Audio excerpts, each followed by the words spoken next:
I am so glad you convinced me that the family car should be the Defender 110.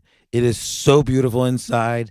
It's so comfortable and it just feels indestructible. Yes, it really is. I've been waiting a long time for the new model to come out. The Defender 110, I'm telling you, it's my favorite car of all times. It's my third one. You know, I have stories of going off road. The guy managed the group. He was like, "What are you doing in this beautiful car?" I'm like, "I'm going off road." He's like, "Are you sure? Because you can use one of ours." And then they look like Mad Max cars. I'm like, no, we're going to do this. And he was shocked. Wow. Well, it's great because the Defender has been reimagined for 21st century adventure, and its unparalleled off-road ability as well as its robust interior are invaluable whether you're headed towards uncharted territory or just a weekend of exploration. The Defender 110 tackles challenging surroundings with absolute confidence. The SUV conveys strength outside and in, featuring peerless technology like an intuitive driver display and an award-winning infotainment system. That's my favorite part, to keep you connected no matter where the journey takes you. Adventure is unique to everyone, and so is the Defender. Choose from the two-door Defender 90, the four-door Defender 110, or the larger Defender 130 with the ability to seat up to 8 passengers. You'll find uncompromising performance in all three. So pack up and go even further with the Defender 110.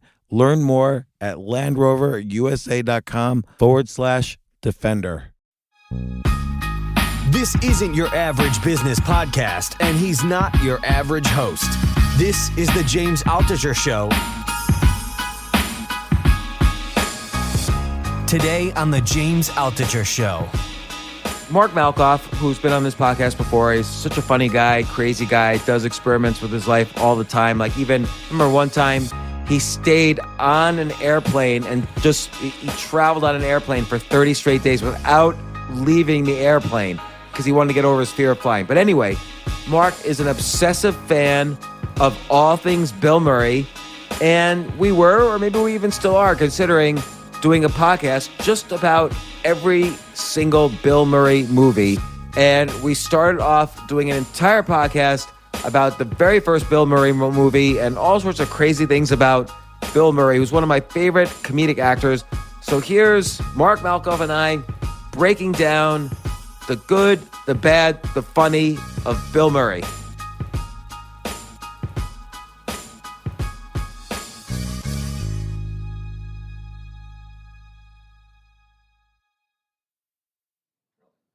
So, a brand new podcast dedicated to the movies of one of the most amazing actors of the past 50 years, Bill Murray. This is James Altucher with Mark Malkoff. Mark, how's it going? This is good. I saw you brought your research along. I know. Well, I've got 2 books with me. The Tao of Bill Murray, which tells all these crazy stories you always just hear about where Bill Murray will go up to somebody, surprise them, put his hands around their eyes, and then they turn around and they see Bill Murray, and Bill Murray will say, "No one's ever going to believe this story." He has thousands of stories like this, and this book, The Tao of Bill Murray, is really great, describing a lot of those stories. And then there's this other book, Wild and Crazy Guys, about that whole generation of John Belushi, Bill Murray, Steve Martin, Chevy Chase, Dan Aykroyd, Harold Ramis, that kind of came out of that National Lampoon, Second City, SNL culture to create all these movies, from Animal House and going forward, all the Bill Murray movies, all the Chevy Chase movies, Steve Martin movies, and so on. So it's kind of a fascinating look at that generation, and the Tao of Bill Murray is a fascinating look at Bill Murray. The Murray story stuff, like I wasn't even going to talk about the Netflix one that's on Netflix, but just the Murray stories I've heard like the last 10, 12 years. It is so hard to tell what's real and what's not. And then you have people online writing fan fiction type stories about Murray. And, people, I think just the public, a lot of times it seems like they'll just latch onto something that may or not be true, and it becomes this myth that people say is true. So there was this documentary about Bill Murray which describes a lot of these stories, and I was thinking of you when I was thinking about doing a podcast just about the movies of Bill Murray because you were in that documentary. I am. Tommy Avalone, who's a really great director, asked me to do it, and I was like, no one's ever going to see this. And then I see on his Facebook it's going to South by Southwest, and the New York Times is covering it, and then it's on Netflix. I saw it on a plane. Oh, did you? Yeah, Yeah. I've heard from And then a lot I of saw people. you and on a plane. I'm like, that's Mark Malkoff. He used to live on a plane. Yeah, it was really good. I mean, he did a fantastic job reaching out to these people that never told their stories before. And there is something about Murray's career and just his attitude that is different from. I can't think of anybody like it that has had longevity in this industry. It's a really it's something that I feel like it hasn't been explored enough. So before we get into his first starring vehicle, Meatballs, tell your story of how, like, why were you in that documentary? I was in the documentary because I was under contract with a comedy website doing content.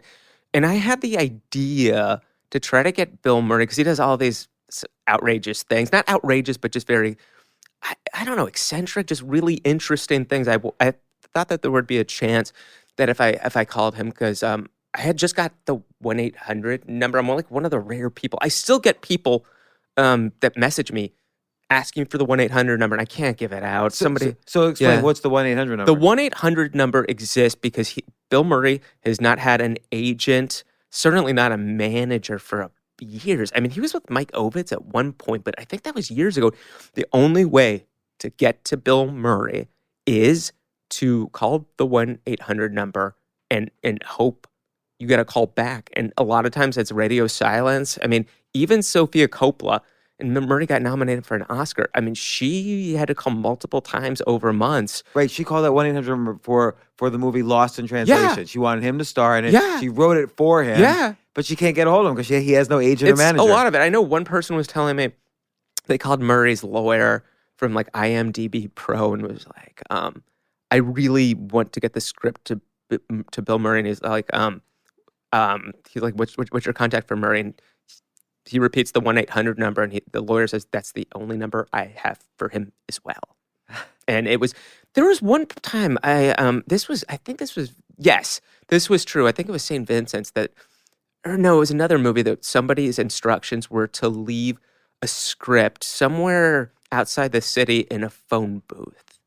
And that was one of the things. It's just to get to him there's this mystique about him, and rightfully so, that he just lives his life by his own rules, and he doesn't have to play the game like everyone else to keep working. Well, and and that begs the argument, does anyone really have to play the game? Because we're all kind of hypnotized into thinking we need to play this role. Like we're all like kind of avatars in this game, this video game called Earth or the US or Careers. And Bill Murray steps out of that game and actually wins because of it. Once you he's sort of an example that once you stop defending yourself against all of the kind of social punishments if you live outside the rules of society, you actually stop holding in your creativity, your authenticity, your integrity. Like he is very uniquely himself and succeeds because of that. That's what I was going to mention, authenticity, because I know people that know him. They've known him for years and years. And he can really spot, apparently, like phoniness or people that are latching on for the wrong reasons really well. But the people I've talked to that have known him as acquaintances throughout the years since the 70s up until now, I mean, talk about loyalty to his friends. And, he definitely has had his ups and downs with, like, certainly Harold Ramis. Got to see him before he passed away. Dan Aykroyd does call him the Murricane sometimes because you just never know what Bill Murray you're going to get. And some of that will come up when we talk about Caddyshack. Yeah, we'll talk. Oh, gosh. Yeah, I know way too much about that. I shouldn't know, but I do. I've seen that so many times. But yeah, Murray, there's a detachment about him that I can't think of anybody else that is that detached. That just, I mean, we're going to talk about the Meatballs, that monologue, that like speech that's famous, but he really believes it. I think he really believes it. Where so many people at the top, performers especially, are just like, their whole life is staying on top, and they're consumed constantly over their friends and family with their career. He's so far back from that and has still been able to succeed wildly. I mean, Bill Murray is one of those people that could work whenever he wants. He could be making several movies a year if he wanted to. Like literally, if he called up, Warner Brothers and said, "I want to be Batman," they probably would give it to him. I think so. I mean, he's been such a box office attraction for so long. America, they just supported him for so many years at the box office in his career, and he's beloved. I do, as I mentioned, it didn't get in the documentary. There is, like anybody, there's I think like when Dan Aykroyd called him the Murricane, there's definitely a different side when he's not happy. I've been told some of the things. I know, like, for example, I really like Scrooged, that Michael O'Donoghue film, and I think, did Mitch Glazer write it with him or produce it? But I knew I've been told, and I read it, that Murray was not happy during that filming. He was really unhappy with it. And, they edited it together, and it's a huge hit. I saw it in the theater. I absolutely loved it, but I guess it was a departure from what Michael O'Donoghue, who's one of the original Saturday Night Live writers, did. But, like, and also there's one, I know, Charlie's Angels. He was really unhappy and clashed. I forgot that. So I think it's one of those things, like, the environment has to be right, and they just kind of have to let him do his thing. But anything with authority, I think, like with the Charlie's Angels especially, if there's an authority figure, and they try to really, you can maybe do that to other actors in the crew, but if you try to do it to Bill Murray, it's not going to go well.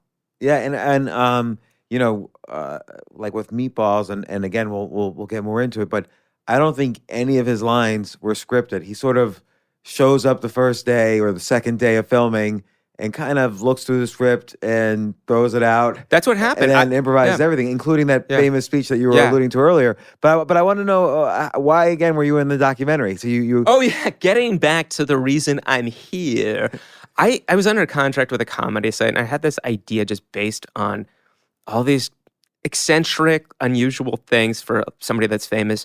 I thought it would be fit if I tried to call the 800 number, I don't know, a couple times a month, and just politely ask if he would come to my apartment in Queens for, was it dinner or lunch? And my wife, Christine, would make a meal. We would set it out for Murray, and then I would interview people that had experiences with him on it. And it took me about a month to realize, I'm like, I did not think this out right. And I say it in the documentary, because Murray he's an improviser from Chicago, and the whole thing that his life is based on Second City Improv, which is yes anding. It would have to be like, I'd have to see him at LGA or JFK or somewhere, like run into him in Chicago and be like, Bill, could I do this thing on my iPhone where we have lunch or dinner? And he either says yes and or no. But like, for me to call the 1-800 number, and there are a lot of people that just never hear from him. I very quickly I realized that it was not probably going to go well. And then other people are like, you should hang out at this place to run into him. I'm like, I'm not doing that. I'm not going to where his son works, whatever restaurant. Or like, somebody was like, he's at the Oyster Bar right now at Grand Central. I'm like, no. It would have to be for him to do something like that.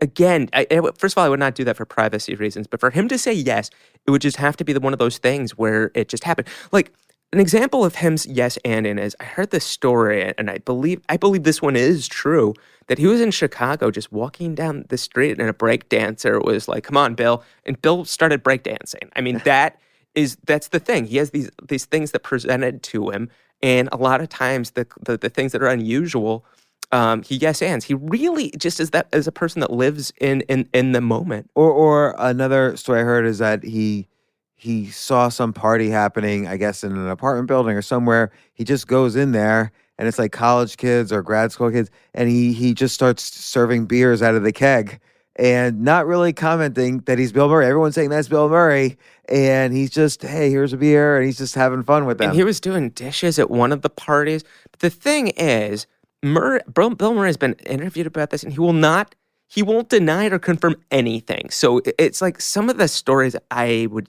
strongly guess didn't happen, but I think he just enjoys this. People could say, oh, it's easy for him to do now because he's so successful, but he was doing this before he was successful ever All the since he time. was No. his Second City days or before. Yeah, no, it was always that was his thing, always before he was famous. And yeah, I mean, the people I know that talked to him just said he like loyal guy in the moment.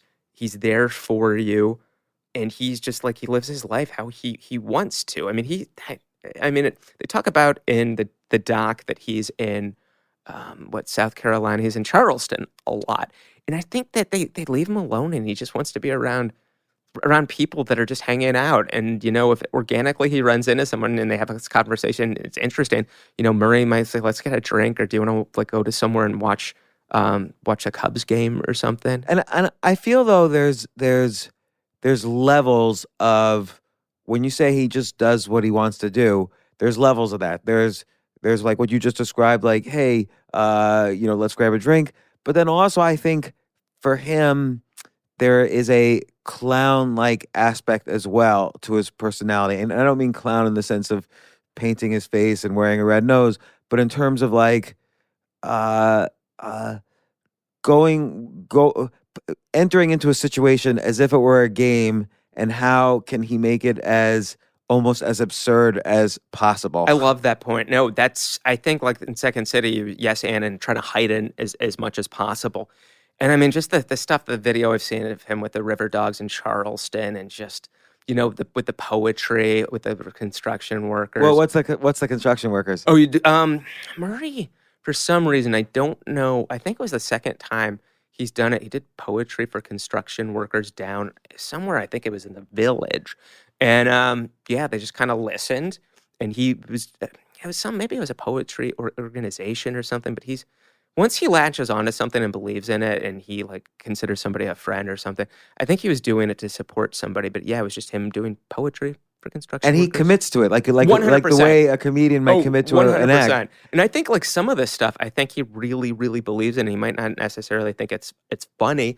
I just think he does his own thing, and he unlike anyone else I can think of. Jim Downey, who's a longtime Saturday Night Live writer, he's friends with Murray, and he wrote in the oral history, the Tom Shales, James Andrew Miller.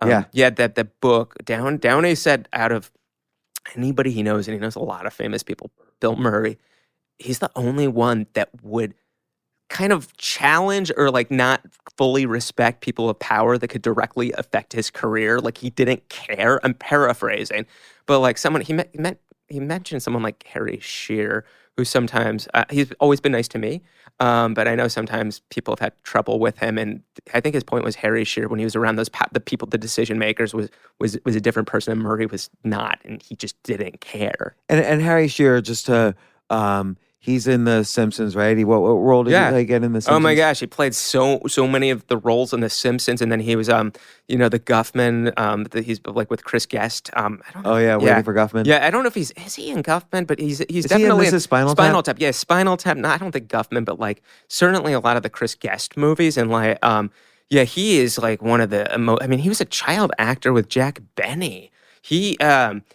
I've spent some time with him. He was very nice to me, and he's one of those people that has just worked since he was a kid, and he's one of those people, like him and Buck Henry are the only two people I know that could read cue cards without ever looking them on site, and just read as they go and make it work. Like basically, if we were playing a scene right now, I would just be reading up the cue cards for the first time, and the audience would have no idea that I didn't work on this scene or memorize it.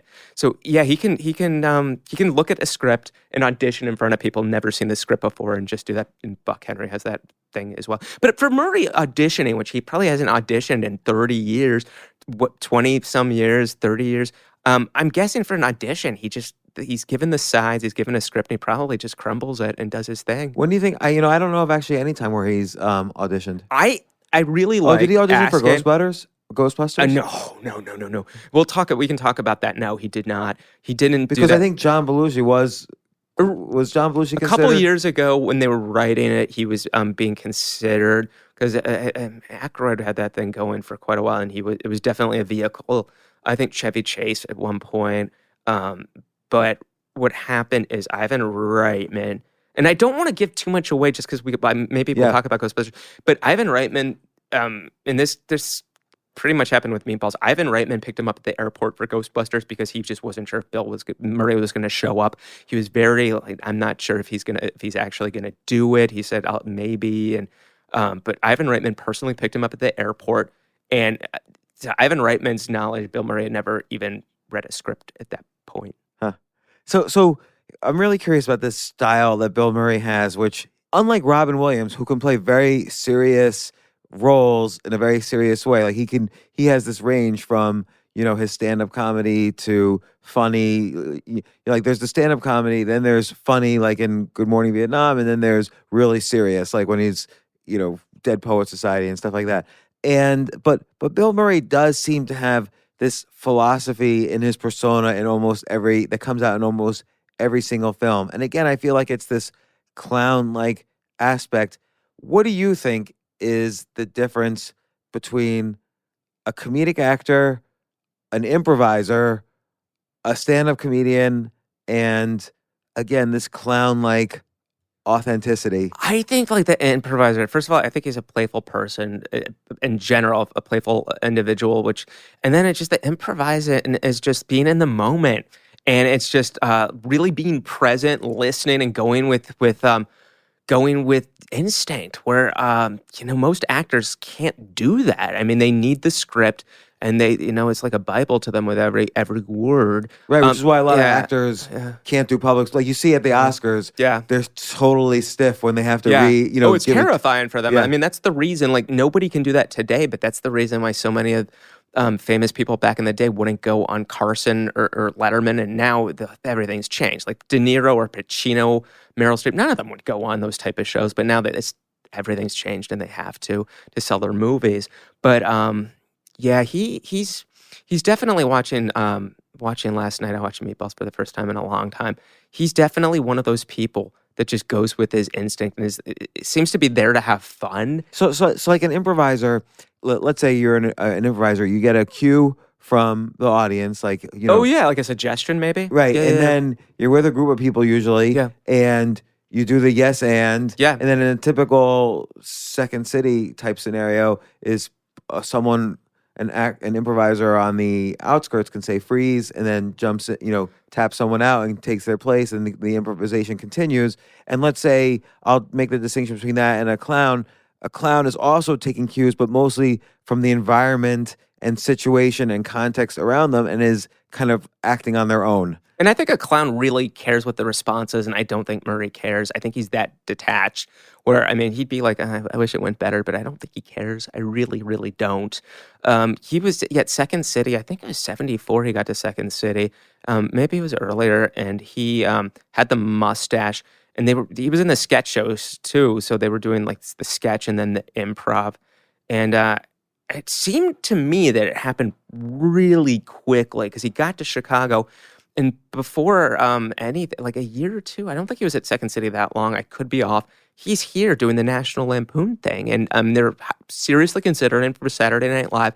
For someone that started, I mean, he did plays and stuff, but I don't know. I could be off, but I thought his first professional thing was at Second City 74. Maybe it was 73. It certainly wasn't 72.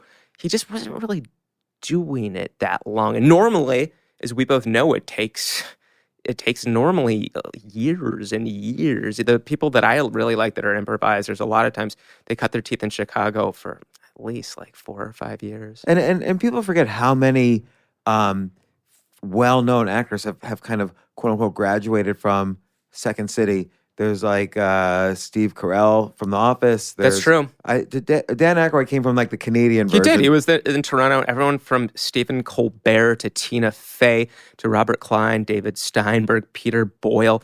Joan Rivers was there for a little bit too. Who else? I mean, definitely like John Candy and Mike Myers was up in Toronto, but did a little bit in Chicago when they switched. They switched, but yeah, for a long time, like Chris Farley, Tim Meadows. For a long time, they were SNL was getting a lot of their people from Second City. It's kind of everything's changed right now, especially with UCB, and it's just the whole thing with the internet. Everything's changed, but that's where Lorne Michaels would go. He'd go to Second City. He would go to the Groundlings and sit through stand-up showcases occasionally, and that's where they pulled most of their talent. And there's just something about Murray that, Lorne Michaels always says it's 3 elements for somebody that's going to have a successful career doing this as a performer. The first is talent, which there's a lot of people that are talented, and Murray especially. The second one is discipline, and Murray will tell you he's lazy. I've seen him in interviews being like, I'm a pretty lazy person. And then the third is luck. But let me just comment on lazy. I'll give a quote from Bill Gates. Bill Gates likes to hire lazy people because they're the best at figuring out how to do something in the most efficient amount of time. That's a good point. And Bill Murray's, I think, some of these scenarios we're describing where he improvises, that's not laziness. I mean, that comes after a lot. He did work hard at Second City and SNL and all these things. When he figured out how to do these scenes and how to have this persona where that's what he could pull out to pull off any scene. Once he's there, he's fully committed and focused 100%. He's there also to have fun. I mean, he's said, I was working with somebody that was their first movie, and he's like, I just wanted to show them how much fun you can actually have on a movie set. So he's definitely about that, but he's not one of these people that's constantly, he doesn't even have an agent, but he wasn't constantly calling Mike Ovitz or whoever he was represented in the 70s and 80s and be like, you have to get me a script. You have to get me a script. I want to do, 2 projects this year because, most people that are in entertainment, and he's one of the rare exceptions, you have to show up constantly in front of the public, whether it's in a movie or TV or a talk show. Like, I think maybe I was talking about it with Mr. Steve Cohen, who's sitting over there. I think we were actually. Yeah, Steve Cohen? Mr. Steve Cohen was talking about, wasn't it Ice-T you were talking to? Or I'm trying to remember who it was that said if they didn't show up for a year. I said James it. Was it you? Altucher. Yeah, I was on Ice-T's James. podcast. Before the podcast started, I asked Ice-T, if you disappeared for 6 months completely, like no music, no acting, nothing, how long before people would stop talking about you? And he replied 6 months, which was kind of depressing. I think he was exaggerating, but it's the truth. Like Rosie O'Donnell went to the daytime, the most successful daytime show. I mean, the final offer was like $80 million to do one more season, and she wouldn't do it. And she left, and then I don't know, a bunch of years later, she says she walks all over the place, and younger people have no idea. Yeah, people only know her now from Curb Your Enthusiasm. Yeah, it's like even Neil Diamond doesn't perform anymore, but every year he would make an appearance on the shows, like multiple, just to be like, I exist, I'm doing this, and then he was still selling at Madison Square Garden, but there's very few people that do not have to show up constantly, and Murray is one of those exceptions. Do you think, I mean, this is really an unrelated, but do you think that's like an addiction, this need to show up? Like, why does Neil Diamond care? It might be his other people, but Barry Manilow, I just think, to keep it going, it's like Coca-Cola advertises, even though they have that market, that's their market. I mean, but if they don't advertise though, their fear is Pepsi will pass them. But Neil Diamond, he's made his money. Yeah, true. He's not going to have a brand new #1 hit most likely. So his artistic, integrity was sort of preserved in time from back in the day. He's not going to recreate it. You know what my thing is, and I don't know if this is true or not. I think he's up in Malibu these days hanging out. But I've been in situations with people that when I was younger, or when I was with people that were way after Neil Diamond's time, his prime, and the moment being in a place when Sweet Caroline comes on, these 20-year-olds, they start going into it. And it's something about, I maybe it's that one of those things still showing up and still for the younger generations to know who he is, and just, that could be it. But that is, you wouldn't think somebody like a Neil Diamond or like a Madonna or a McCartney, certainly, but somehow they all show up pretty regularly. Yeah, and you can argue, well, they're making a lot of money every time they go on tour, but McCartney's already worth $1 billion. Yeah. And maybe he makes 50, 60 million a tour, but he doesn't have to go on Fallon and do, I was there once. This really, I know some people over there, and this really, one of my friends over there was like, Mark, I can't tell you which show, but we have a big performer on one of the 2 shows, and thankfully I picked the right one. And I was like, it has to be McCartney, because it's like, there's very few people that go on those shows that it's like, oh my goodness. And McCartney played, I think 3 songs aired and he played 8 songs for the audience. And I know the same thing happened at Colbert. They played X amount of songs, but he did way more for the audience. He does not have to be doing that. He just doesn't. I mean, he went on Carson once and wouldn't even play music. They were trying to get him to do music. And he rarely, almost never did those shows. But I think things have changed, especially with social media. I mean, I never thought Bob Dylan would be on Twitter, by the way. And he's not tweeting, but just the fact that he has a website and is like handled on social media was something I never thought. But Bob Dylan is close to that ideal of kind of not caring that he's as relevant now as he was in the past. I mean, I forget. Did I think there was. Did he show up for winning the Nobel Prize, or did he not show up? He didn't not even respond show to the for offer. that. He did go to something at the White House where he got honored. But President Obama put some medal around him, but he did not go to that. And I think he's just. He did a rare interview with Ed Bradley on 60 Minutes, the great late Ed Bradley. And the only reason, he hates doing interviews. This must have been his last, maybe on camera with a journalist, because he had to, because he wrote a book for Simon and Schuster and he signed something that he had to do one of those. Same with Marlon Brando. He didn't want to do Larry King. These are guys that don't do this stuff. So Ed Bradley was asking Dylan about, like, he tours all the time. Like, you never see that guy a public photo from him. You just always on stage when you see photos of that guy. And Ed Bradley was asking him about the touring, and he just said he made a deal with, and Ed Bradley is like, was that with God or the devil? And Bob Dylan started laughing. But he said he basically made a deal at the start of his career that he was going to use this gift and just do it constantly. Well, and again, this is off the topic of Bill Murray, but it's related.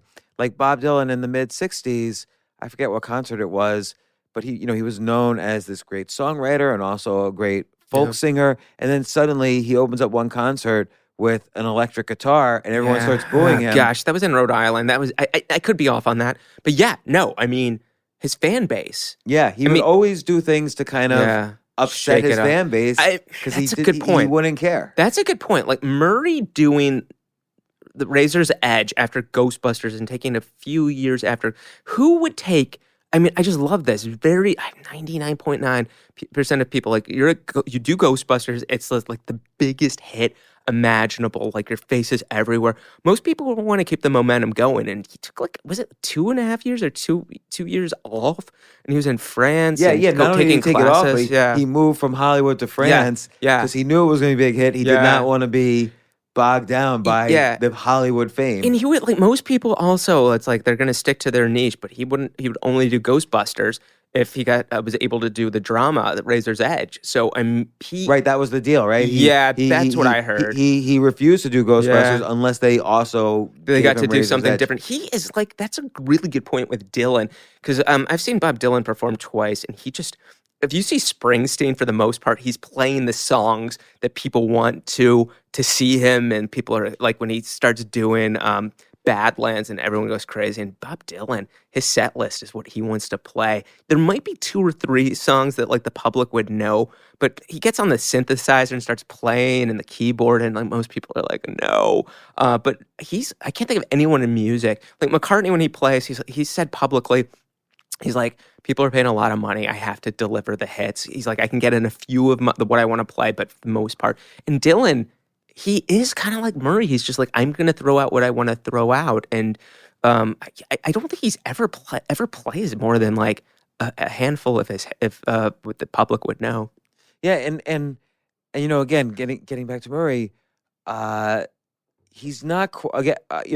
Everybody sort of lumps humor and funny into one umbrella, but there really is a difference between a comedic actor, an actor who rises up from stand-up, and an actor who rises up from the improv world. And I'll even still include kind of a clown-like aspect as a separate category.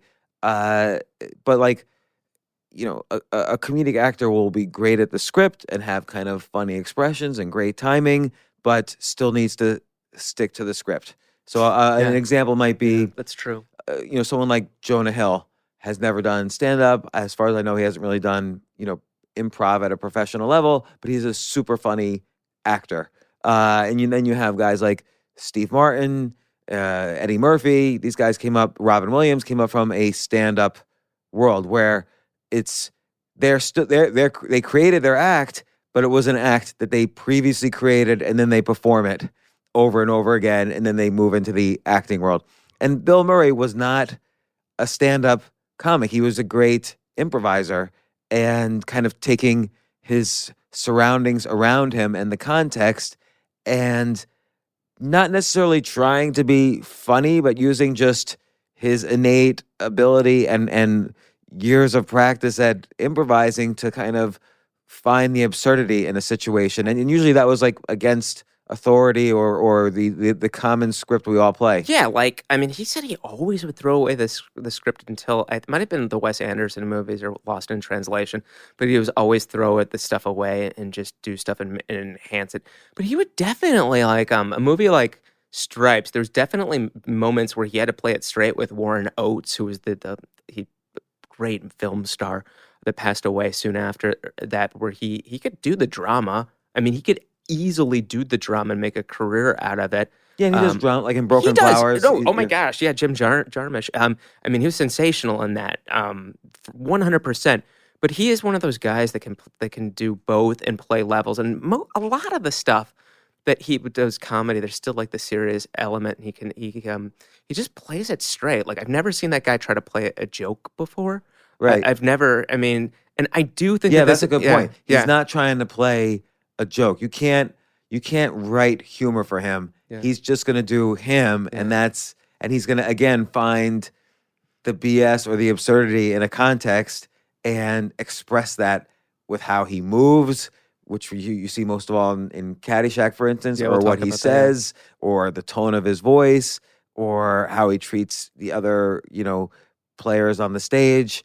And it's interesting to see like the difference between that and like a Steve Martin that again comes up through stand up. He basically got really good at doing a performance. The one character. Yeah. And he's able to use that ability to kind of have these exaggerated performances in his future movies, but he's not improvising. As far as I know, he's reading the script.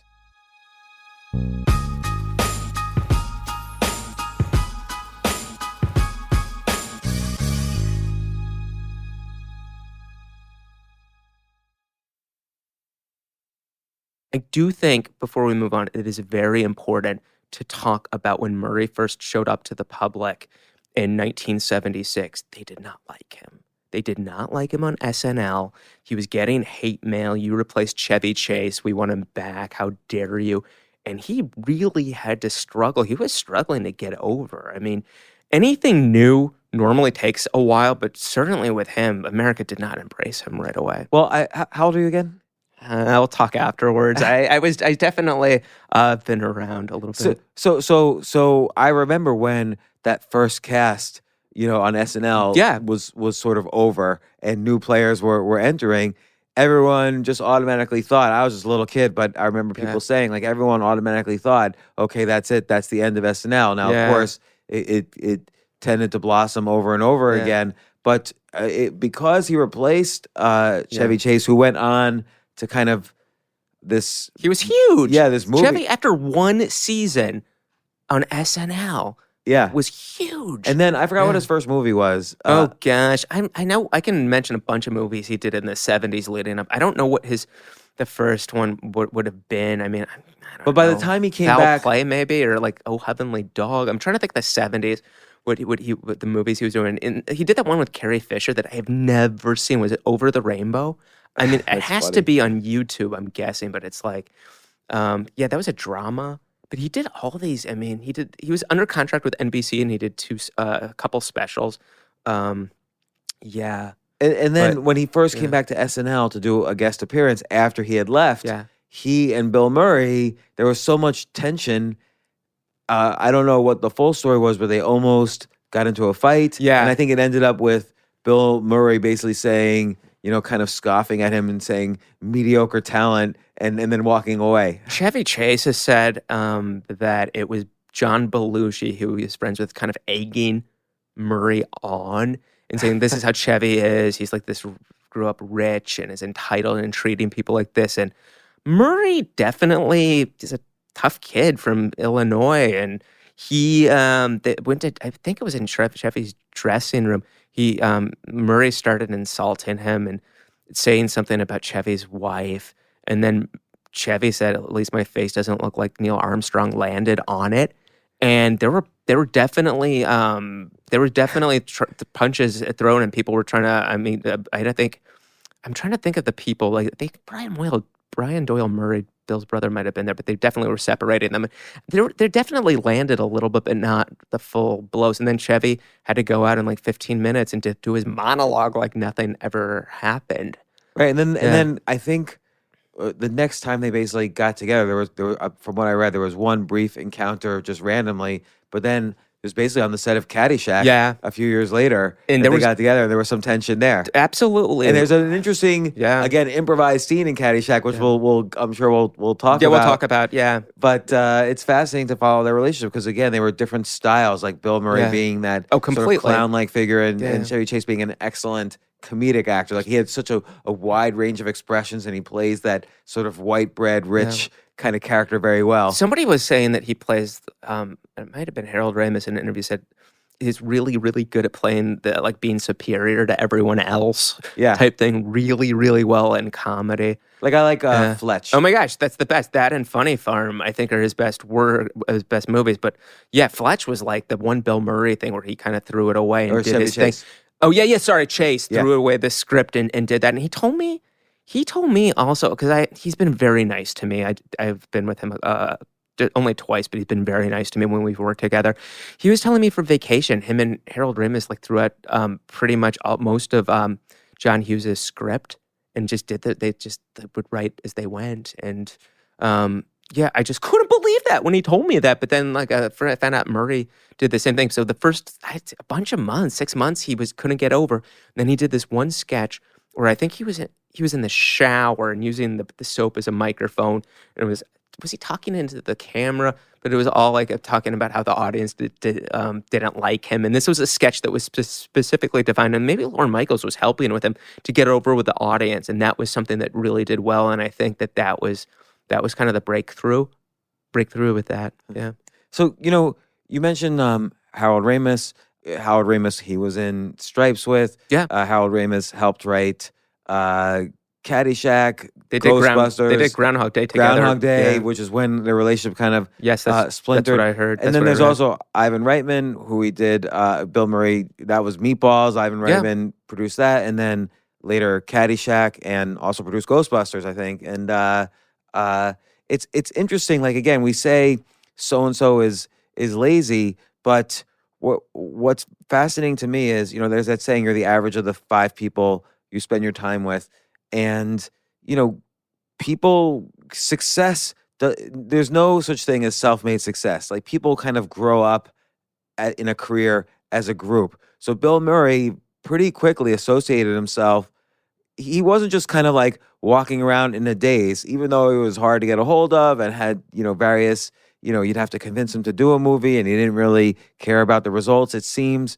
But he did associate early on with Ivan Reitman, with Lorne Michaels, with Harold Ramis. Yeah. Harold Ramis, Harold Ramis says the phrase, always stand next to the smartest person in the room. And he says, I stood next to Bill Murray. And the way he met Bill Murray, and this is related to our later discussion on Caddyshack, the way he met Bill Murray was, I guess Bill Murray and his brother Brian were working as caddies, and I think Harold Ramis was as well. Is that really? I didn't know that. I know that they worked as caddies, but I certainly didn't know that's how they met Ramis. Wow. That I have now. I was not sure either, but now I've read this from 2 different sources. Great. That Harold Ramis basically bought hot dogs from Bill Murray, who was working at the hot dog stand on the 9th hole of this golf course in Illinois. Maybe it was Will Matt. That's I think where Murray lived at the time. That's they grew up in Illinois, I think. Yeah. And Harold Ramis said, this guy's the funniest guy. And they just kept staying in touch and trying to work together. So interesting. And then Harold, Ramis at Second City and them. I don't think maybe they crossed paths at Second City for a while, but I don't think too long, maybe a year. But yeah, I mean, definitely. But I would argue, other than Lorne Michaels on SNL, like everybody from Ivan Reitman to Harold Ramis, seems like to me that most of the time they would go to Bill and be not literally on their hands and knees, but like they would have to be so persistent to have him do it. I mean, even with the they were gonna do a Ghostbusters thing before like Kristen Wiig and all those other amazing like Leslie Jones and all of them, Kate McKinnon. They were in Toronto for some film festival, and it was the first time because Reitman was calling Bill Murray and he wouldn't return the calls. So it was the first time that they were at a restaurant or a bar and they shut down. So it was just the two of them. And he was trying to talk about Ghostbusters, of getting back to the Ghostbusters. And Murray just was like, no, I just want to talk about you and me and all of that. So it seems like way more that the people needed Murray rather than Murray needed anybody. Right. Well, and again, I think that's the interesting thing. That's why we're talking about all this, is because not just that is the movies are so great and so interesting, but Bill Murray himself is it's kind of interesting to figure out what to emulate in his in his philosophy of life. That's why this book about Bill Murray is not just the biography of Bill Murray, it's the Tao of Bill Murray. He has this interesting perspective on life. So I imagine when he's sitting down with Ivan Reitman, he's doing what feels right to him rather than kind of jockeying around something he doesn't really want to do, which is be associated with the latest Ghostbusters. He wants to rekindle a friendship, a lifelong friendship that is much more meaningful to him than the Ghostbusters franchise. But this segues into Meatballs because, so it's his first starring role. Ivan Reitman had, I guess, directed him on the National Lampoon show, and they knew each other. And Ivan Reitman wrote this part specifically for him, but Bill Murray was not famous at all. I think he had done one season of SNL. One season of SNL. Apparently, he had a $300 a month loft in New York. I think in either the Soho or Tribeca area. So he was committed that summer to traveling around with this minor league baseball team that his friend had bought, and and that's all he wanted to do. He said it was the summer of '78. He just wanted to play baseball, and Ivan Reitman couldn't get a hold of him. So Ivan Reitman would send the script to every baseball stadium, hoping that Bill Murray would read it. And then the night before they were going to start filming, apparently Reitman had auditioned other people, but had no clue what he was going to do. Like he really didn't know only if wanted Murray was going to show up. He had no idea if Murray was going to show up. They did have a few minor conversations leading up, but you did no commitment. Certainly no commitment. But my point is anybody that was after SNL that was there for a season would be like, I just have to keep getting exposure, and they would be all about their agent or managers or whoever doing a high profile thing, and Murray just couldn't care less that he was getting his starring role, that they were just giving this to him. He just didn't care. And you see that happen with actors now is, okay, let's say an actor has this huge breakout hit. Like let's say Zach Galifianakis in The Hangover. Yeah, he's okay, nobody had heard about him outside of the comedy world. Nobody had heard about like him. the alt comedy world. Before The Hangover. But then suddenly you have a hit like that. And this is not just about him. This is about any actor, really. The correct strategy is to say yes to every single movie possible. And we're seeing this with Tiffany Haddish right now, too. Say yes, and it's a good strategy. Say yes to every possible movie offer. Collect your millions, and then you could be more selective a little bit and just keep showing up in front of the public. Yeah. But Bill Murray, who had yet to even have a starring role in something, was just so blasé about Meatballs, even though it kind of had, everybody actually thought it would be a hit because it was being considered the potential Animal House of summer camps. 100%. Animal House John Belushi break out so much. And just the night before filming started, Bill Murray agreed to be in it. He showed up. There's an oral history, I think Vanity Fair, and he showed up in a Hawaiian shirt, and that's what he wears in the beginning of the movie. He for threw a while. away the whole, all the clothes that they had in the, what do you call it, the dressing room. With the wardrobe. Room. With the he threw out his whole wardrobe and just wore the clothes he showed up in. Like the costume department. Those people are so talented. They get paid so much money to do that, and Murray's just like, no, we're not doing this, and nobody can argue with him. And did you feel, looking at his clothes, by the way, when you were watching Meatballs last night, you were watching it? Did you feel that his clothes were a little bit kind of off-putting?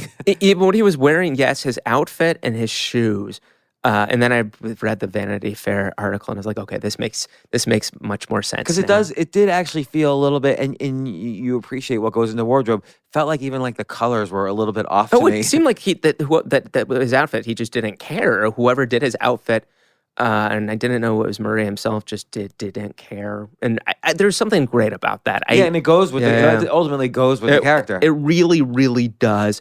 And then again, Reitman said that when they handed him that's the script, whatever the first day or whatever, he just threw it in the trash can, the garbage can. Yeah, and then every single line afterwards, he improvised, and then as the character. Well, the other thing that's interesting, by the way, in the very beginning is he never wore makeup in the movie, and I don't know if that has ever happened before. I didn't know that. Yeah, I've never heard of somebody making a motion picture, especially starring, that didn't do it with makeup. I have to say, as funny as Bill Murray is in that movie, he has these tender scenes with Chris Makepeace. Yeah, and there's a lot. There are levels, and I mean, I really. There's that one scene where Chris Makepeace is himself in the diner, and Murray comes in, and he's wearing some hockey jacket or something, and he just sits down with him, and there's something really tender about it. But it does seem like that movie would be almost like a Chris Guest movie, where they have the pivotal plot point set up, but everything else is like, do your thing and go. So. Oh, I didn't know that's how the Chris Guest movies. Yeah, go. Normally what they do is they have a very light. They have a very light outline. Even like Larry David with Curb, it's like this outline. It's a rough outline, but it's there, and then just let's see what happens. Look, and that works. Like, do you get smart people, talented people? Yes. Yeah, because they're all trying to make each other laugh in the scenes, and the laughter is actually really real as opposed to scripted. But the whole Bill Murray, Chris Makepeace thing, they weren't really going to make that. That wasn't as much in the script. Like, really the script. So okay, the Meatballs movie, just to quickly summarize it, it's a summer camp experience. There are campers. There's kind of the director of the camp. There's Bill Murray, who's the head counselor, and then there are these CITs, counselors in training. And the movie is originally supposed to focus on these CITs, the counselors in training, and kind of their romantic intrigues and the funny things, again, Animal House-like things they do to each other. And there's kind of the poor camp where Bill Murray is, and there's the rich kids camp, Camp Mohawk, and they're supposed to compete. Again, it's very modeled like Animal House, but then Bill Murray, because his personality is so large and so beyond the script, sort of kind of becomes the soul of the movie, and his relationship with one camper, Chris Makepeace, they have to write more and more for Chris Makepeace because that really becomes the heart of the movie. Yeah, it's a really touching thing. I read also that Ivan Reitman said the first screening was a disaster, and he said there has to be more Murray in it. I guess he didn't say it in post production, and it was like we have to throw in way more Murray, and they did, and that's ultimately what got the public into the movie. I just want to add one more thing about the makeup. I think it's very interesting because now, since we were kids, screens have gone from essentially low quality, to HD TV quality. And like I've been on a lot of news shows, I've always refused makeup. And I've been on news shows since 2004. And I remember even in 2004, someone was telling me when there's eventually high density television, everyone wearing makeup is going to look stupid. It's true. I mean, I've been on the Today Show on the weekend and they like sprayed me. Like normally they put the makeup on, this is like a spray thing. And on one of the appearances, I'm like, I do not look like this. This is, but yeah, I definitely think that I get that approach now, but back then, Murray, that's inconceivable. Why do you think he refused the makeup? Yeah, I wonder if he did that on his tell, other by things. the way. No, you can't. I couldn't tell. No, I couldn't tell anything. But then again, if he says no makeup, it's no makeup. If they told him to cut his hair, that wasn't happening. Yeah, because his hair was like all over the place. Most people, when they're making their first movie, would defer to the producer, and they would have they realized they would have no leverage and would just be there to please. And Bill just did not care. And do you think it was so clear to Ivan Reitman, and this is to Ivan Reitman's credit, recognizing the talent of Bill Murray so early on, like it was so clear. Do you think it was so clear to Ivan Reitman that, look, let this guy just do his thing because that's what will make the movie a hit? Oh, 100%. I mean, Bill Murray, especially with that and with this stuff, he just brings something to the table that is not in the scripts. I mean, yes, the Wes Anderson and Sofia Coppola are exceptions, but no, he just brings himself, which is something like Lorne Michaels said those three things, and Bill Murray says he says he's lazy, but those that he has like that talent factor. There's just something about him. I remember when I went to see Ghostbusters, it was because of Murray. I mean, yes, Ray Parker Jr. thing, but I was there to see Murray. I mean, I would see if Murray was there, I would be like, we're going to see this. And I can't really think of too many other like Star Wars movies were like that, but I can't think of anything else. Like I knew like when like Chevy Chase Fletch, I'm like, I'm gonna be there the first day. Right, but I yeah. wouldn't always automatically see every Chevy Chase I movie. wouldn't, but there was something about Murray that if it was a yeah, I mean, I had to be there. I remember one of my friends when I was in Arlington Heights named Morris Lee. We were best friends. We were really good friends. But he was like, we were going back and forth. He's like, I want to see the Karate Kid. No, we have to see that first. I'm like, no, Ghostbusters, Bill Murray. So we saw Karate Kid first, and it was very good. But then we finally saw Ghostbusters, and I saw it in the theater, and it was like at the time, it was just like the laughs coming. And it was like but the thing is, there was kids in the theater and there were grown-ups, and Murray transcends age. He really, really did. I mean, I just remember as a kid finding Bill Murray as funny as my dad and people that were maybe older than him, which a lot of times that doesn't, what adults find funny isn't necessarily what kids find funny. Well, you think about it, kids don't know all the social rules yet, so they'll be more physical. Mm-hmm. They'll have eye contact longer with people. Yeah. They'll want things more and need things more and ask for things and do it and buck authority a little bit more. They'll cry for attention. And for instance, like again, in one of the first scenes of Meatballs, he's giving that there's some kind of news team or reporter asking like, what's it like to spend $1,000 a week at Camp Mohawk, which is the other camp, the rich kids camp. And Bill Murray is and it's all improvised. He's pretending to be kind of the head of Camp Mohawk, and he takes on this. He goes down an octave. He's like very serious, but he's totally just playing. And he says like, oh, they get, these, high end. Like Sadat. It was like somebody from it to come to the kids, talk to the kids for a week. It was just the most ridiculous things. And the guy who's interviewing, it's over his head. Yeah. Yeah, that was definitely, I mean, there's just countless stuff that I think especially if Ivan Reitman would to be doing commentary on it, and I don't know, that I just think it's, Bill just doing his thing. You are limited when you're doing improvisation like that. You are very limited to what the cameras can do. But I mean, if you say you can go from here to here, do your thing.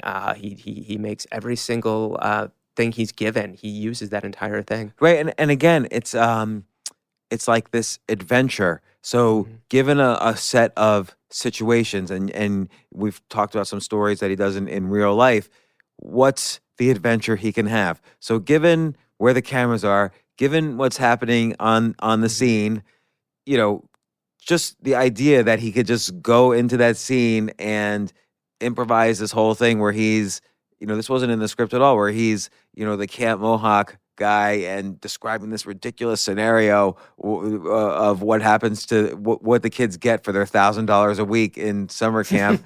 It's just, it's almost like he's trying to challenge himself in each scene to see how ridiculous he could be, but within the context. He like you say, he doesn't jump out of the cameras. Yeah, he's still in there. He's playing it straight. I mean, I know. Right, he's playing it straight. He's not making a joke. We all know people that have been successful with comedy, but they're all winking. They're winking at the camera, which is a different approach. It's just, I'm not saying which is better. I like Murray's approach. Right, he's not acting outlandish. No. No. I mean, everything that he's doing, like he's being playful, but it was all like in the realm of this could happen and somebody could be like this, and it was all 100% believable. And I would also say with this movie, when he would improvise, it made everyone else look better because they would just kind of follow his lead, and it didn't seem out of place. It never felt out of place. Yeah, because then I like the word playful. I think what he's doing is he's playing, every situation kind of sets up a different set of rules, and he's playing in the best way he can. and that's what he does in every scene. And again, what happens is, Chris Makepeace is this kind of lonely, sort of bullied in the beginning kid, and he and Tripper, the head counselor that Bill Murray plays, build this relationship where Bill Murray is trying to get Chris Makepeace out of his shell, and of course the reverse is happening as well in classic rom-com fashion.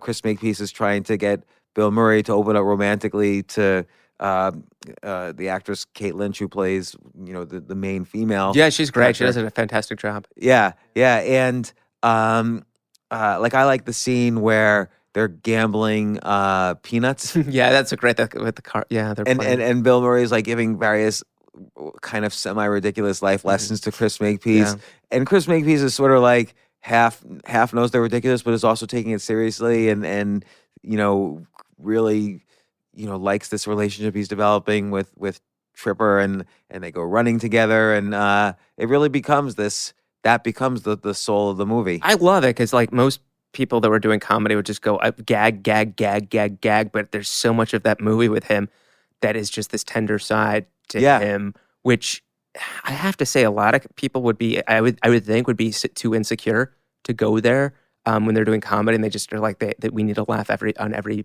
other page or something like that. And he was, I mean, they're definitely doing the Tripper with Chris Makepeace. There were some laughs, but they weren't like the big laughs. I mean, it was just kind of like a tender, you were kind of touched by it, and there were laughs in it, but not like the big, like we're going to go for the big laugh sketch type things. Right, because I think the context, again, almost makes it ludicrous. Like, here's this sort of adult guy. Like, I don't know why he's the head counselor at this summer camp, and he seems much older than but right. So there's this older guy who's building a friendship with this young, sort of shy, quiet kid, and almost that context is what makes it funny that Bill Murray is treating that. He's almost treating that situation like they're equals. He is. And the way he does that makes it that in itself makes it ludicrous. The more he treats that situation seriously, that makes it funny. He doesn't condescend. There's no when Never he's, like, in that condescends. he doesn't like play. He's always playing up to the top of his intelligence, like an improviser does. But with Chris Makepeace, he does. He's like on the same level. He treats him not like a kid, like that. He matters. He's valuable.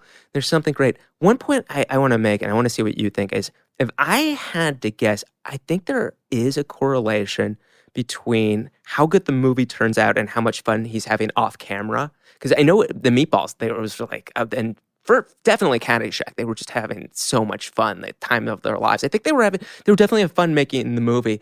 But I mean, behind the scenes, I mean, it was party central, and they were having a good time. For Meatballs? Yeah, like I know for like Bryan Cranston would say and I get this. Wait, Bryan Cranston? No. I was gonna say when he was doing Breaking Bad, it was like they would rap, and he'd be back in wherever his home or wherever in New Mexico, just focusing on the lines and everything else. There wasn't partying going on. I mean, it was not like that. And some comedy people would too be. I just have to get my lines and be in the zone. And Murray's just like at the end of the day when they say cut, just like let's have a good time and have fun. And I know that there was a lot of fun on that set and Caddyshack.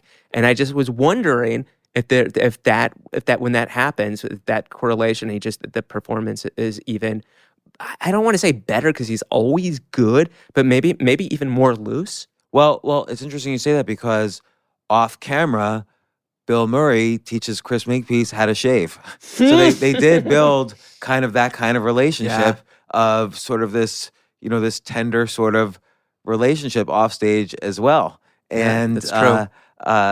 So it's interesting you say that because maybe that kind of fueled, the emotions they were feeling in the different scenes. I like it. I mean, there was Jason. I can't believe Jason Schwartzman was on Conan like a year or so after Rushmore, which is like the thing that really got him the public to know who he was. Like a year or two, and said Murray took him out to dinner before they shot, and they'd never met each other.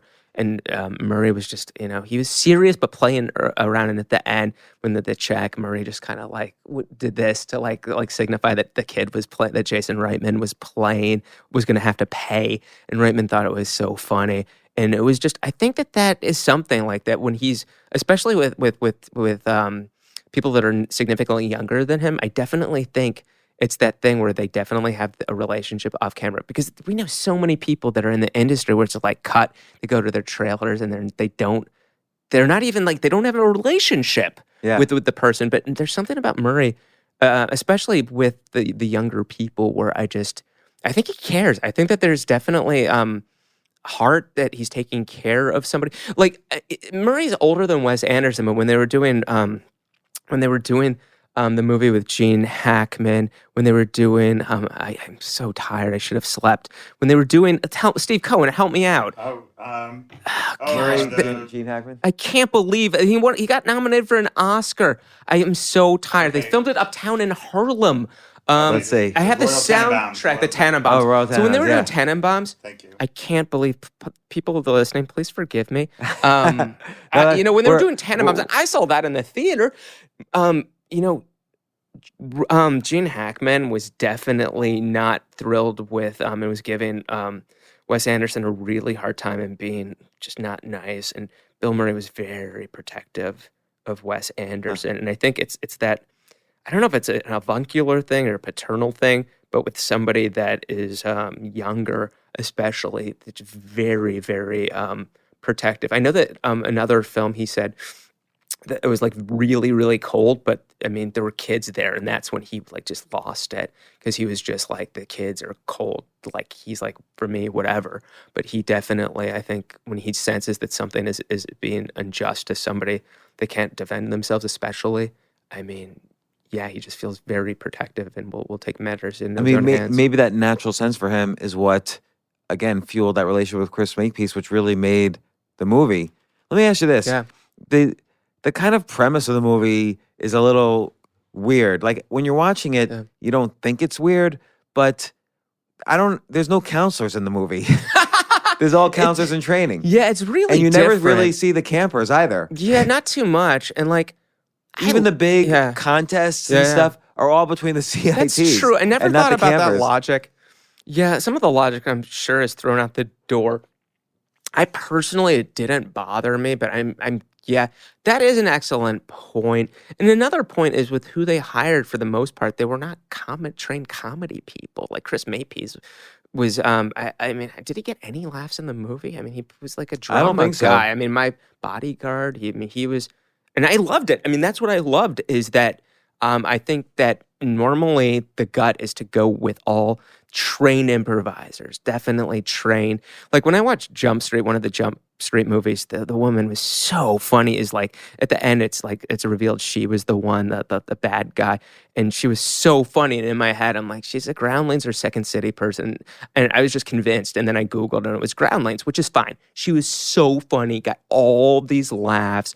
But I really do like when they go the other way with some of these people that are just not necessarily comedy people. And I think it works. Yeah. I like it. I mean, they were in Canada, and didn't they cast like some of the parts with people that had never been in movies before? Yeah, and I don't think they ever were in movies again. Yeah, and there's something beautiful about that. I mean, even Chris Makepeace was in my Bodyguard. Yeah, and Drama. maybe a couple other things, but not a lot. Not as an adult. I don't think he's been in anything. A drama. They put him in this thing, and they could have easily chartered a plane with all Second City people easily, or find these funny kids and go up to Canada and have this movie where everybody's funny, and they just didn't go for that, and I loved it. I mean, there was definitely this realness about it, and again, there were gags, but it didn't feel like it had to be gag after gag, and the gags weren't over exaggerated.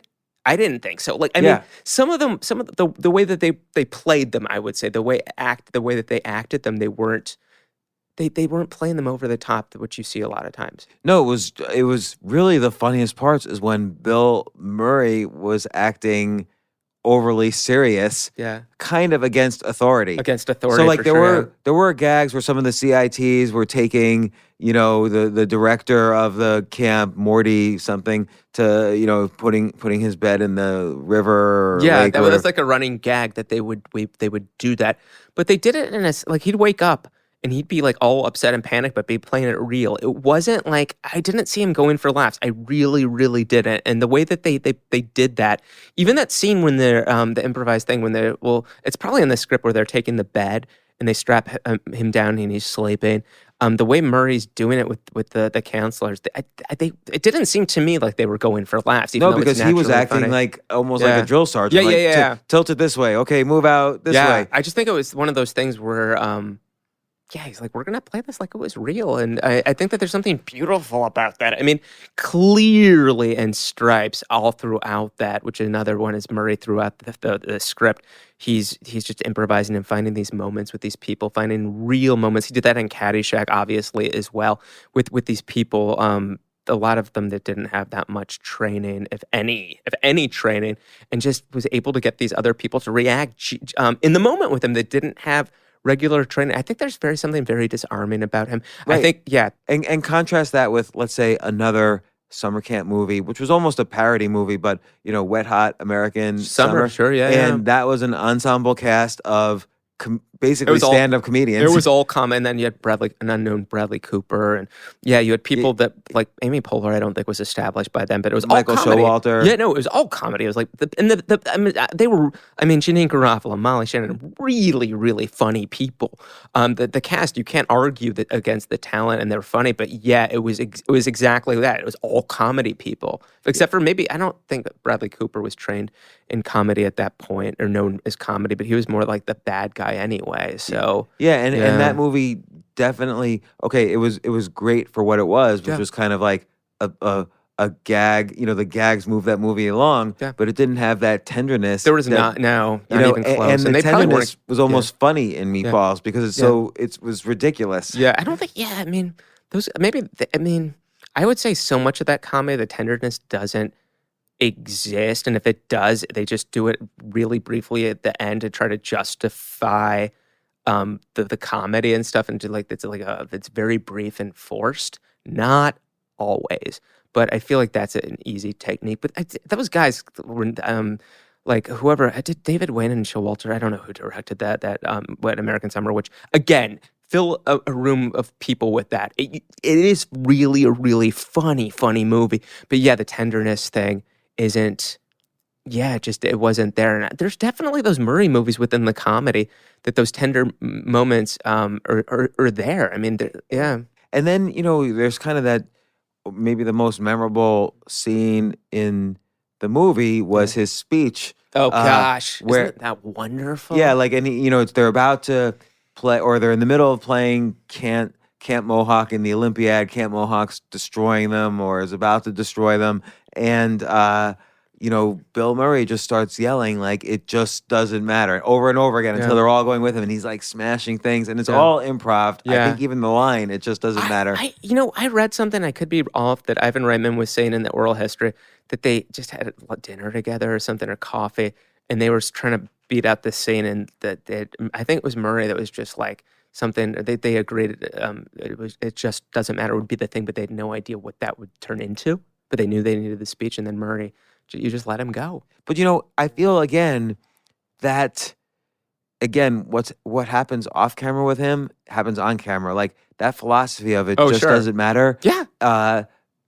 It's the theme of basically all his movies. It's the theme of all these off camera stories where he just shows up at a party and starts serving There's drinks. a lot of that, and that's made in that Tommy Avallone's wonderful documentary. They talk about that. They talk about that scene and those words and how it parallels his life, his choices, and his roles. I mean, Ghostbusters is one. I mean, I don't want to talk about Ghostbusters yet because there's so much to talk about Ghostbusters. Yeah, that's but huge. His career is just talking about Meatballs. There's only a few things I really remembered from that movie going in. That I remember the theme song. Are you ready for the summer? I definitely remember. Oh yeah, I like that song. Murray with the hook. That's improvised when he's telling the camp story, all improvised, and then he brings out the hook. But there's so much other stuff that I think maybe just being older, especially like with more of an adult eye, there's just so many things I didn't notice in that movie that I really, really like liked. what? Well, I just did. If I had to guess, like, tell me what Meatballs is. I would say it was gag, gag, gag, gag, gag. And I didn't realize how much, like, Murray especially, and the female lead, what's her name again? She was so good. Murray's love interest. How there were tender moments, and they were playing it straight. And I don't think I remembered that how much of it that was played straight and real and he's vulnerable in there. Like at the 100%. end, they're deciding to I live forgot. together. Yeah, and he's a little nervous about committing to it. Oh, I or what she forgot would say. about how much of that was contained in the film. And I was showing Christine Stripes, and she wasn't she wasn't into Stripes. Parts she was, but by the time it just got to, she's like, I can't get into this, and we stopped watching. But even Stripes, which is like another thing, gag. There's moments with him, with Murray, same thing. With him, with tender moments as well. I guess you're right. Like when I think, what do I remember as a kid? I sort of think I was laughing nonstop. But when you actually watch the movie, he's funny and it's a funny movie, but it's not like this nonstop laughter. It's like really interesting, deep humor. And then I think it just doesn't matter becomes this sort of rallying call to action for all the kids and even now adults who watch the movie. It's a very kid-like attitude. And it can be really successful, the detachment.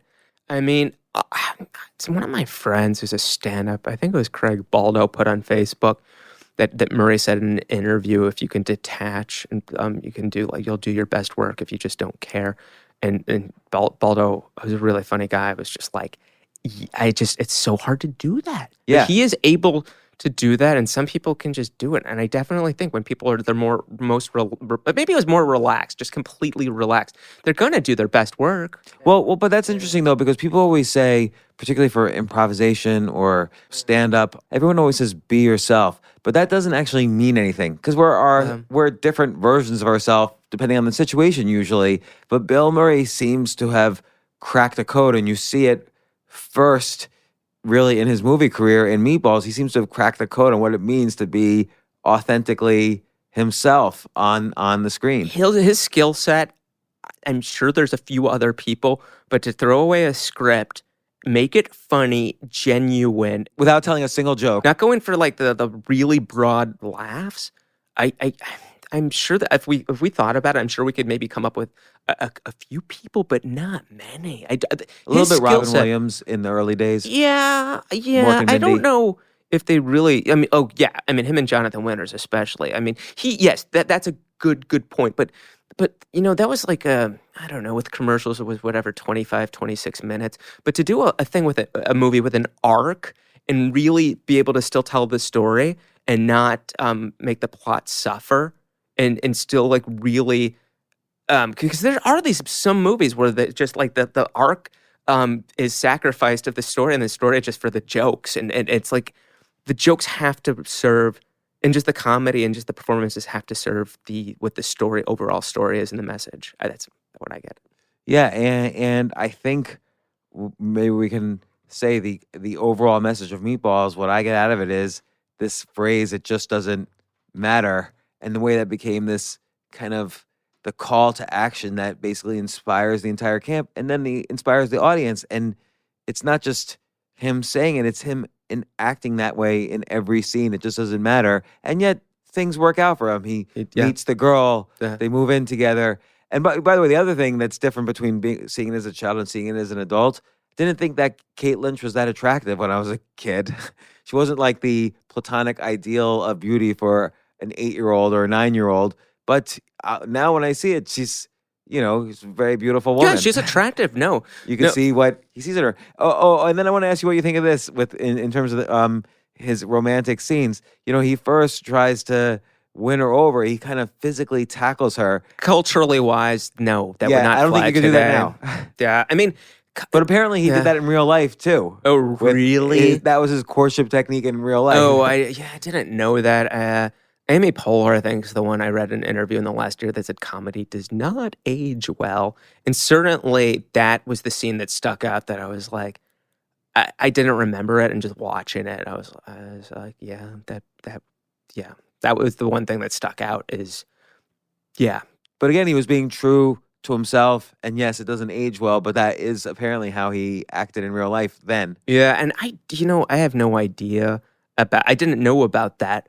But yeah, if that's the way he was doing it in real, he definitely seemed real to me. That it was playfulness, but definitely that it definitely in today's standards and rightfully so crossed a line. But and I've seen a recent interview with Ivan Reitman where he says, "Oh, you could tell it was just playful," but I think clearly it crossed a line. And if it was aired today, I mean, Harold Ramis and was saying with Vacation, he like was doing commentary, and it was the scene. I think where they're in St. Louis, and it's like they're in a place that doesn't have a lot of a section of the city that doesn't have a lot of money, and they have all these gags. And he's like, "I'm not proud of this. I'm not proud of this scene." And at the time, I know the theater full of people were laughing, but looking back at certain things, yeah, that was the only thing I could think of that, and maybe there were more that really stuck out for me. I want to talk about one more point about it just doesn't matter. Something about that, there's the pressure. I mean, people are so nervous to do things.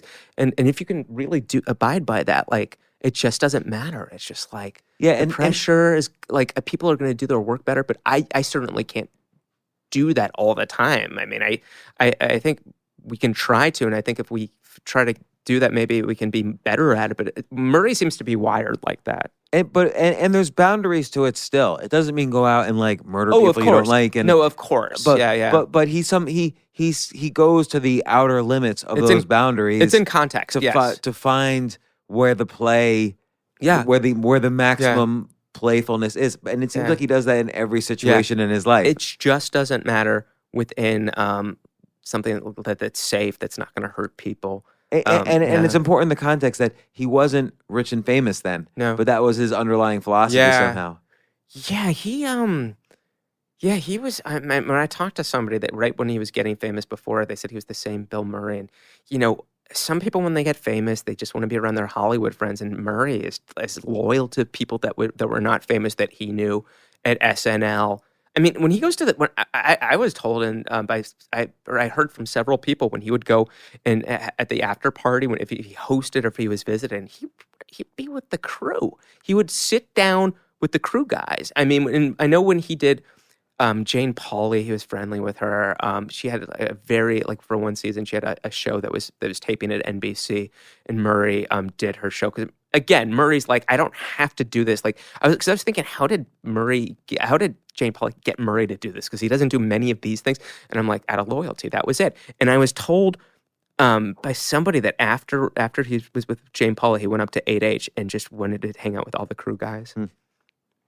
Says a lot. Well, one last question I have for you. You mentioned Chevy Chase's insult to Bill Murray, like it looks like your face, Neil Armstrong thing, and he has all these kind of, I guess he had acne as a kid, and there's all these kind of scars, and yet he's never portrayed, and no one in any movie, no one ever calls him an ugly or unattractive guy. He has this what I like to call this ugly charisma. Like he's so charismatic and so comfortable with himself in every situation when he plays that makes him a very attractive person. Yeah, even when he's playing a not likable person until the end with Scrooge. Yeah, I think that's right. I mean, I definitely think.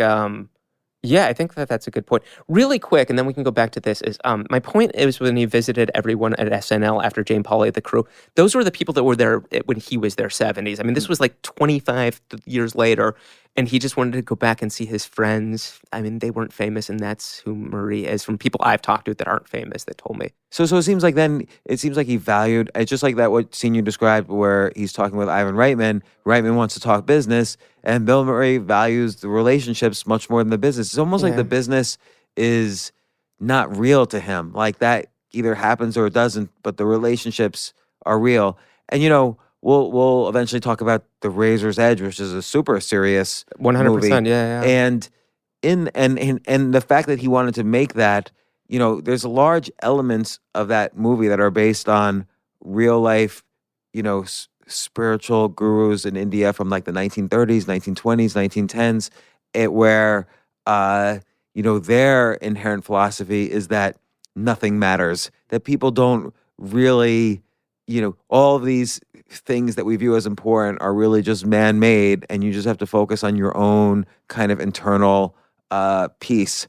And the fact that, Bill Murray must have been exposed to that at some point, those philosophies, so much that he wanted to make that movie, kind of also is a sort of little bit of a light that shines on all of this stuff we're talking about. Yeah, I wonder how much he was affected when he was in France for those years. Because I knew he did Ghostbusters if he could make. I didn't know if it was that movie, but something No, it a was that drama. movie. It was okay. Good. That was okay. the deal So it before was. I didn't. I knew Ghostbusters. it was like a drama, but I didn't know the studio was like, okay, we'll He let you wasn't. do that. He specifically was not going to do Yeah. Ghostbusters Yeah, yeah, unless yeah. they let him do Razor's Yeah, Edge. I'm not really sure his trajectory, like in terms of his philosophy with that type of stuff when he was on SNL. Because I mean, Ghostbusters was '84. He had been out for 4 years, and between that time, he made Caddyshack. He did, I think, Stripes. And my guess is he probably did maybe one other thing. Maybe he did 2 things. I mean, But we I left don't out know prior what to happened. Meatballs. He did, Where the Buffalo Roam about 800 Thompson. Yeah. But I actually never saw that. There was in the oral history of Vanity Fair, they talk about that. That was like during when it first came out that he was and still like dressed up like Hunter Thompson because he was about to make that film. But yeah, something about Murray when like they said this is it. This is what I want to say. In the Vanity Fair, they said it was like it just came out and they were in a limo and just like having a good time. And they stopped at a theater. And Murray had never seen a crowd. There's like 400 people and they snuck in the back. And Murray was like watching some of like the scenes that he did. And he just was he seemed so happy that they were like, first of all, that they got laughter, but like even like the speech, that it just got such a big reaction because there's nothing really that funny in that speech. It's more just him, but that it just resonated with people.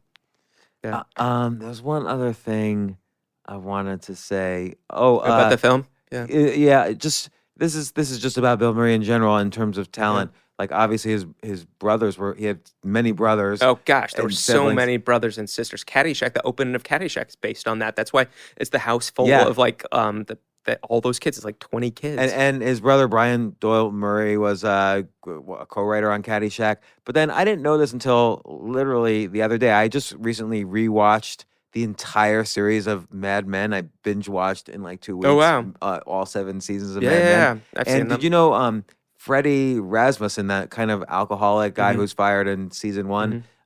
He's Bill Murray's brother. Yeah, Joel I did Murray. know that because I saw a movie when I was a kid and I recognized him, and I'd always like at the end wanted to know what Matt Weiner was going to choose for the closing credits, and then I saw he's the guy on the show, right, that was had a drinking problem, Yeah. and it culminates with some big beats.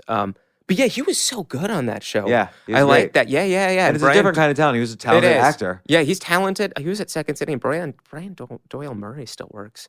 I don't know if I've seen him in something where I don't recognize him. Like, I don't know what I've seen him in. Has he like, been an actor in anything? I'm like trying to think now off the he top of my mostly head. a writer? Well, he was on a TBS sitcom that I never saw. With Steve something was a comedian for his vehicle. And it was like set in a bar, like an Irish bar, I think. And then he was in Wayne's World as like the Noah's Arcade owner, and they make fun of him. He's definitely in Caddyshack as the guy. He's with the mustache that is kind of like ordering all the caddies and like will like yell at them when necessary. Oh, yeah. He's Oh, that's so interesting yeah. because he looks like sometimes I confuse him for Bill Murray. Yes, and then he's in Vacation. Is a funny scene where Chevy Chase is like, he keeps ringing a bell. They're outdoors and he wants a tent and he keeps ringing it. And the guy comes out with watermelon and takes the bell away from Chevy Chase. And it's this really subtle thing, but he plays it very, very well. But when I was a kid, I couldn't tell that they were the same person. I couldn't. I mean, yeah, I had no idea until later. And I'm trying to think what else he was in, but he's been in a bunch of stuff, and he's definitely, obviously, a funny guy to write. Right, Caddyshack, which was based on being a caddy and having a house full of siblings. Yeah, and so Meatballs, the budget, they only gave Ivan Reitman a $1.6 million budget to make an entire movie. What would which that is today be? I wonder. maybe Like about 6 times as much, 5 or 6 times as much. Would it be okay? So So I was still gonna not guess like much. 5 or 6 million. Yeah, I mean, But they rented out a summer camp, let Yeah. them use the facilities. yeah, it was a real place, which I should have brought up. There's only a few speaking parts. It's wonderful. None of the They're campers not on speak. a back lot. They're not in a sound stage. They could have easily done the interiors in a stage, but yeah, no, there's something great. It was a It was a real place, and Like now it would be Yeah. an indie movie. Yeah, But then it was it would like be. that was the hit of the summer in because 1979. who do they have to? No, it was enormous. I mean, for the amount of money that it made for what is it like? Who did they 50 really? million in the ultimate box Amazing. office. Like, who did they have to really like? Murray, I don't know what he was not established. I mean, I hope he got a good money and Ivan Reitman, but I'm trying to think like none of the other cast was established. Maybe Morty was like he was a character actor. He did, but like Did John Landis direct? John Landis didn't direct that one. No, that was but John Landis did direct. What did he direct? Did he direct anything with Murray? I mean, he did Three Amigos. He did a bunch of stuff with Eddie Murray. I don't know. We'd have to look at Landis's body of work. But yeah, Ivan Reitman, I'm pretty sure directed that one. It was like, Ivan Reitman paid, but like, there's nothing like big budget about it. Like that's what Right. I love. There's not like, Chris Makepeace is his first thing. yeah, there's nothing that they're trying to pull off that like we don't have the budget to do. And I think sometimes like this is a Lorne Michaels thing. Sometimes when there's rules that or you're limited, that's actually a good thing. Like they didn't like I almost like I'm glad that they didn't have $10 million because like I don't know what they would think that we have to do something with this. Yeah. And a big they were explosion it was somewhere. better on a shoestring. It really, really was. Yeah. Yeah. Well, Mark, what'd you think? This is the first episode of analyzing the movies of Bill Murray. Did you enjoy talking about Meatballs? I love this, and I was coming over. I was thinking. I was like, "How long is this going to be?" I'm like, I thought it might be like 10 I minutes. told my wife this morning. I'm like, I can probably talk Meatballs for 20 minutes. I said maybe James knows much more, but I'm looking over at Jay at how long we've recorded, and I imagine it's a lot longer than we thought. How long was it, Jay? Roughly? It's close to 90. 90 minutes. Oh my Woo! God, on Meatballs. Yeah, this was fun. I mean, this was easy and organic and no notes in front of us. I mean, I know that we both of us are big doing the prep, and I did very light prep as you did. So yeah, this was fun. Excellent. Well, this is the first of analyzing all of the Bill Murray movies, and stay tuned for Caddyshack. Looking forward to it.